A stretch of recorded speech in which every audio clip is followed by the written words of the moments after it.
Jumpa lagi di channel Dwi Ayu Pancarani. Bagaimana kabar kalian hari ini? Semoga tetap dalam keadaan sehat dan tetap semangat untuk belajar dari rumah ya.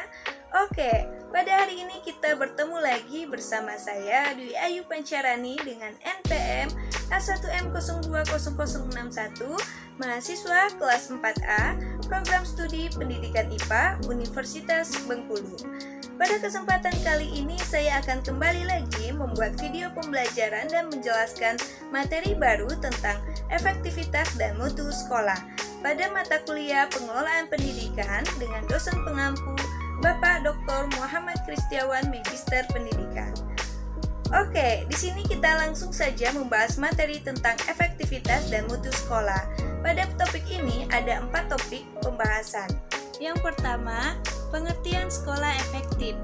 Menurut Supardi, tahun 2013, sekolah efektif adalah sekolah yang memiliki kemampuan memberdayakan setiap komponen penting sekolah, baik secara internal maupun eksternal, serta memiliki sistem pengelolaan yang baik, transparan, dan akuntabel dalam rangka mencapai tujuan visi misi sekolah secara efektif dan efisien. Menurut Departemen Pendidikan Nasional tahun 2007, sekolah dikatakan baik apabila memiliki kriteria siswa yang masuk terseleksi dengan ketat dan dapat dipertanggungjawabkan. Kedua, sarana dan prasarana pendidikan terpenuhi dan kondusif bagi proses pembelajaran. Ketiga, iklim dan suasana mendukung untuk kegiatan belajar. Keempat, guru dan tenaga kependidikan memiliki profesionalisme yang tinggi, melakukan improvisasi kurikulum. Keenam, jam belajar siswa umumnya lebih lama karena tuntutan kurikulum dan kebutuhan belajar siswa. Kemudian, yang terakhir, proses pembelajaran lebih berkualitas dan dapat dipertanggungjawabkan kepada siswa. Kemudian, yang kedua, karakteristik sekolah yang efektif.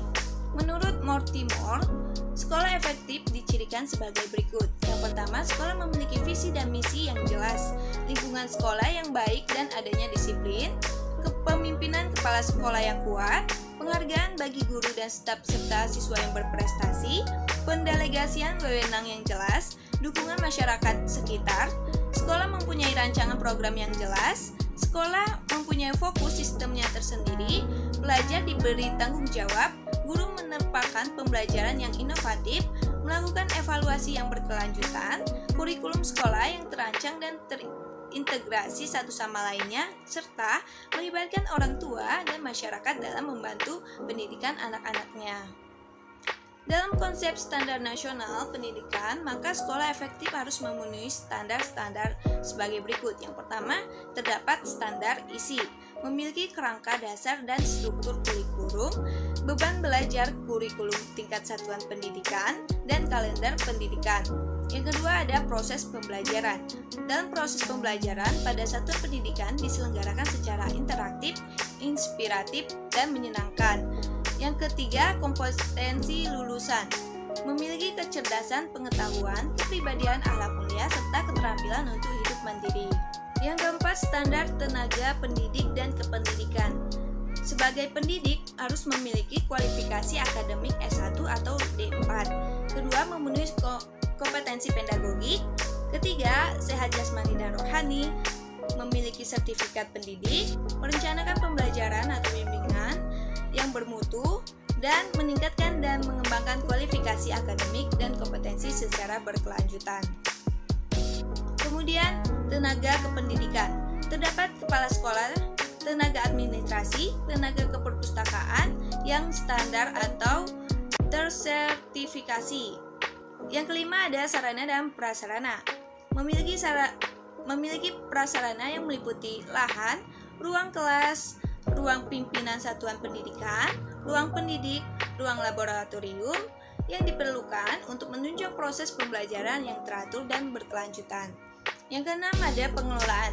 Dalam pengelolaan satuan pendidikan pada jenjang pendidikan dasar dan menengah menerapkan manajemen berbasis sekolah yang ditujukan dengan kemandirian, kemitraan, partisipasi, keterbukaan, dan akuntabilitas.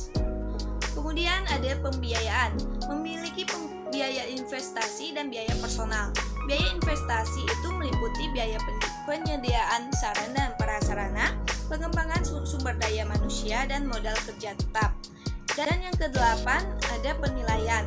Penilaian hasil belajar dilakukan secara berkesinambungan untuk memantau proses kemajuan dalam bentuk ulangan harian, ulangan tengah semester, dan ulangan akhir semester. Yang ketiga, model-model sekolah efektif. Yang pertama, terdapat model tujuan. Model tujuan ini sering digunakan untuk meneliti dan menilai ketercapaian sebuah sekolah. Jadi, sebuah sekolah diklasifikasikan sebagai sekolah efektif apabila ketercapaian setiap kegiatannya mencapai atau melebihi daripada tujuan yang telah ditetapkan. Kemudian yang kedua ada model manajemen mutu total. Dalam manajemen mutu total, dasar penilaian efektivitas sekolah meliputi kepemimpinan, manajemen sumber daya manusia, manajemen proses, penerangan dan analisis, serta keputusan pencapaian pelajar serta dampak pada masyarakat. Yang ketiga ada model proses. Model ini menekankan pada aktivitas yang dijalankan sebagai kriteria paling efektif sebuah sekolah. Kriteria yang sering digunakan adalah kepemimpinan, komunikasi, keikutsertaan, kerjasama, penyesuaian perencanaan, pengambilan keputusan, dan strategi pengajaran. Selanjutnya, yang terakhir terdapat gambar bagan efektivitas mutu sekolah. Di sini dapat kita lihat ada bagan efektivitas dan mutu sekolah yang terdiri dari input. Input meliputi kepala sekolah, guru, pegawai ahli, fasilitas lengkap, lingkungan kondusif, kurikulum berstandar tinggi, dana, siswa yang terseleksi, dan dana pendukung cukup. Itu semua masukan terseleksi sesuai aturan serta adanya transparansi dalam pelaksanaan. Kemudian adanya proses. Proses meliputi KBM, metode dan pengujian efektif, organisasi atau manajemen administrasi baik hubungan masyarakat atau industri erat. Kemudian ada kegiatan ekstrakurikuler yang aktif, semarak, dan pengendalian mutu efektif. Merupakan praktisibilitas dan kontrol yang teratur serta hubungan yang baik dan kerjasama antar intern dan ekstern. Kemudian terdapat output, di mana yang di sini terdiri dari nilai hasil belajar yang memuaskan, kompetensi dicapai di atas standar, tingkat kelulusan tinggi, keterserapan ke dunia kerja tinggi, kepercayaan masyarakat tinggi, merupakan menjadi lulusan terbaik dan sesuai dengan apa yang diharapkan peserta didik dan orang tua serta masyarakat. Dan yang terakhir terdapat outcome, di mana lulusan bekerja sesuai bidangnya dan dapat mengamalkan ilmu yang didapat di lembaga pendidikan sebelumnya, merupakan menjadi lulusan terpakai di dunia kerja atau menghasilkan lowongan pekerjaan. Oke teman-teman, jadi demikian materi yang disampaikan hari ini mengenai efektivitas dan mutu sekolah.